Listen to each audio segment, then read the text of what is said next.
आज हम डिस्कस करेंगे कि कनाडा का वीजा लेने के लिए कौन से ऐसे एलिमेंट है जो आपको हाई वीजा सक्सेस अभी भी दिला सकते हैं। हालांकि इतने नेगेटिव माहौल में मैं कहता हूं कि आप कनाडा का वीजा ले सकते हैं अगर आप ये कुछ बातों का ध्यान दें तो। Bells Overseas, the sound of your future. Hello everyone, मैं कपिल भाटिया बेल्स ओवरसीज से। बेल्स ओवरसीज से आप कोई भी क्वेश्चन या क्वेरी कर सकते हैं, नीचे कमेंट करके हम हर कमेंट का आपको इंडिविजुअली रिप्लाई करते हैं। तो बेसिकली कनाडा में स्टूडेंट वीजा का वीजा सक्सेस गिरा है, बिल्कुल गिरा है, कोई डाउट नहीं है कि वीजा सक्सेस बहुत कम रही है, स्पेशली जिनका आइल्स का या पीटी का स्कोर कम है। अगर मान लो 6 नॉट लेस देन 5.5 पे फाइल लगाई है तो वीजा सक्सेस कम है, या आपकी परसेंटेज कम है, या आपका पीटी का स्कोर 60 नॉट लेस देन 56 है। क्योंकि ज्यादातर देखा है कि हमने भी जो हमारे पास स्टूडेंट्स आते हैं रिफ्यूजल के बाद भी, तो हमने उनका केप्स नोट स्टडी करते हैं तो वहाँ वो लिखते हैं कि B2 लेवल की इंग्लिश प्रोफिशिएंसी होनी चाहिए।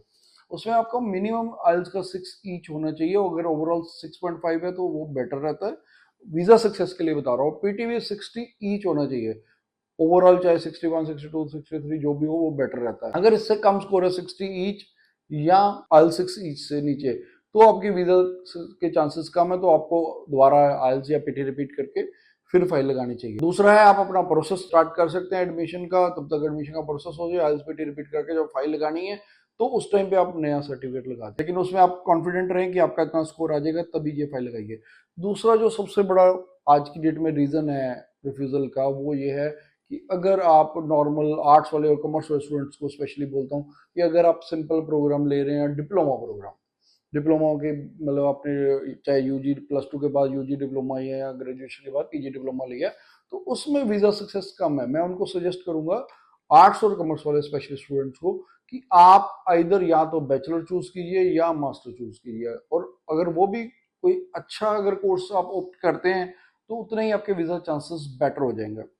तो दूसरा पॉइंट ये है। तीसरा पॉइंट जो बहुत इंपॉर्टेंट है वो ये कि फाइनेंशियल्स के कारण बहुत स्टूडेंट्स को रिफ्यूजल मिल रही है। आप स्टूडेंट क्या करता है, जैसे 6 मंथ की फीस दे दी, बाकी फंड दिखा दिए जी, ऐसे नहीं है। अगर आप 1 ईयर की फीस दे दें, जीआईसी दिखा दे और साथ में फंड दिखाएं, और साथ में पेरेंट्स की आईटीआर जरूर दिखाएं, क्योंकि बच्चे क्या गलती करते हैं कि खाली फादर की आईटीआर दे देते हैं, मदर की आईटीआर होते नहीं, वो लगाते नहीं। तो उसमें मैं स्पेशल आपको रिकमेंड करता हूँ कि मदर की आईटीआर जरूर फिल करें, मदर की आईटीआर साथ में लगाएं। और दूसरी बात जो जरूरी है कि आप चाहे फुल ईयर की फीस दे चुके हैं, जीआईसी दे चुके हैं, फिर भी फंड दिखाएं। और फंड का ये नहीं कि आज डलवाए अकाउंट में और बैलेंस सर्टिफिकेट लगा दिया, नहीं, वो गलत है। क्योंकि एम्बेसी भी कहीं ना कहीं इस चीज को समझती है कि आपने स्टेटमेंट क्यों नहीं लगाई। आज की डेट में एम्बेसी या तो आपको 3-4 महीने पुराने फंड पड़े होने चाहिए तो आप स्टेटमेंट लगा सकते हैं, अगर नहीं है तो उसका भी रास्ता है, वो भी मैं आपको बता देता हूँ। क्योंकि उसका रास्ता ये है कि आप अपने फादर के अकाउंट में, पेरेंट्स के अकाउंट में पैसा जमा कराइए, उससे आप ट्रांसफर करवा लिए अपने अकाउंट में, उसका आप स्टेटमेंट लगा दीजिए कि फादर के अकाउंट से आपको ट्रांसफर किए हुए हैं पैसे, और उसका स्टेटमेंट और बैलेंस सर्टिफिकेट साथ में लगा सकते हैं। क्योंकि अब वो चालाकियां पुराने वाली नहीं चलेगी। अब कनाडा की एम्बेसी हर केस को स्क्रूटनिंग करके देख रही है।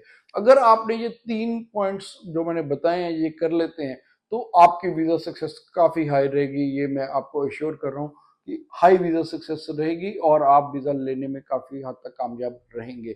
फिर भी अगर आपका कोई डाउट है, क्वेरी है, क्वेश्चन, आप नीचे कमेंट कर दीजिए, हमारे कमेंट का आपको रिप्लाई करेंगे। Thanks for watching. Bells Overseas, the sound of your future.